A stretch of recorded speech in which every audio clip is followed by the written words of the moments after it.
Students, we are given the following questions. Let's do the first question. We are expected to find the value of modulus of 2 positive I divided by negative 1 positive 2I. Now, I'm going to rewrite this as modulus of 2 positive I divided by modulus of negative 1 positive 2I. Now, when you do this, you have to write by what property, because we are writing this owing to the fact that Z1 divided by Z2. In other words, the modulus of the quotient is equal to quotient of the modulus. Okay, so because of this property, I'm able to rewrite it modulus of 2 positive I divided by negative 1 positive 2I to be as modulus of 2 positive I divided by modulus of negative 1 positive 2I. So I have that in mind. So if I were to take the modulus of this is going to be 2 squared positive 1 squared, and if I were to take the modulus of this is going to be negative 1 squared positive 2 squared. So that's going to be 4 added with 1 would give me root of 5 divided by, this is going to be 1 and this is going to be 4, it's going to be root 5. Now both the terms can be cancelled, giving me 1. So this is the solution for the first question. Now let us do the solution for the second question. So we are given modulus of 1 positive I, okay, and its conjugate being multiplied with 2 positive 3I multiplied with 4I negative 3. So this is what we are being given.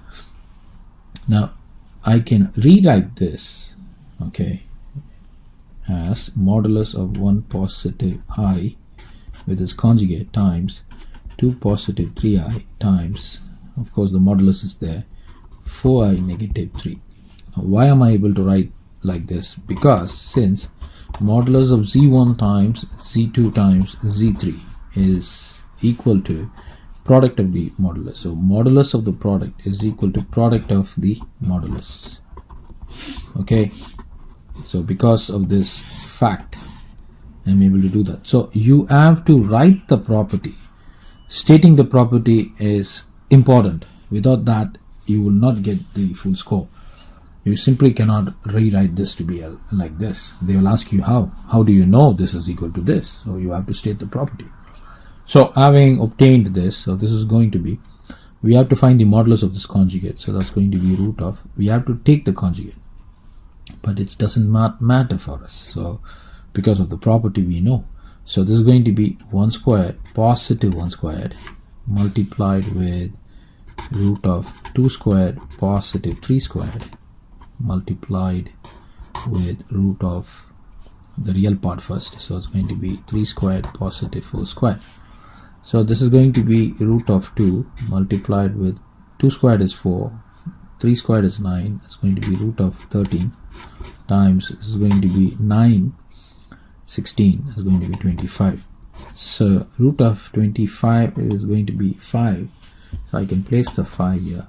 2 multiplied with 13 gives me 26. It has to be placed within the radical sign. So that is the solution for this question. Okay, this is the final question.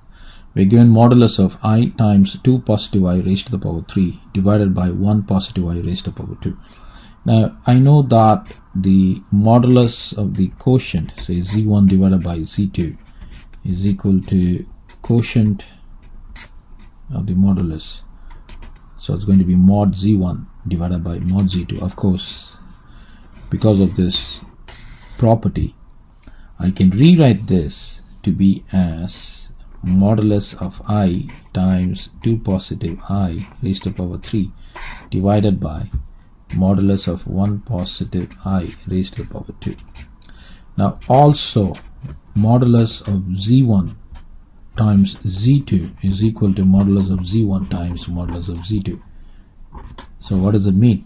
Modulus of the product is equal to product of the modulus. Okay, because of this I can now rewrite this as modulus of I times modulus of 2 positive I raised to the power 3, okay, divided by, of course, just follow that denominator. It's going to be mod of 1 positive, modulus of 1 positive I raised to the power 2. So now we got to simplify this. So now I can rewrite this by moving the exponent 3 outside the modulus. So by property, okay.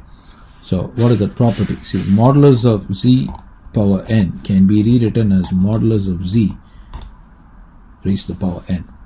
So by this property I can rewrite this by writing 2 positive I inside the modulus and moving the exponent value out. So have that in mind. So this is the same for the denominator. This is going to be modulus of 1 positive I, and you move the exponent outside the modulus. So having obtained this, mod of I is nothing but root of, the real part is 0, so we only have the imaginary part. So that's the coefficient of imaginary part is 1, so it's just going to be 1 squared. So multiplied with root of 2 squared positive 1 squared, okay, that's for the modulus part, but that has to be raised to the power 3, divided by root of 1 squared positive 1 squared, that has to be raised to the power 2. Now root of 1 squared is going to be 1, and this is going to be root of 2 squared is 4, 4 added with 1 will give me 5, so that has to be raised to the power 3. So now dividing by the denominator, root of 1 squared is 1, added with 1, that's going to be root of 2 raised to the power 2. Now 2 squared is going to be, in other words, root of 2 squared is going to be 2, right? So just place that. Now root of 5 cubed, now root of 5 cubed is going to be root of 5 multiplied with root of 5 multiplied with root of 5. Now these two things together would give you 5, that has to be multiplied with root 5, so that's going to be 5 times root 5. So this is the final answer to the question. So that completes our solution.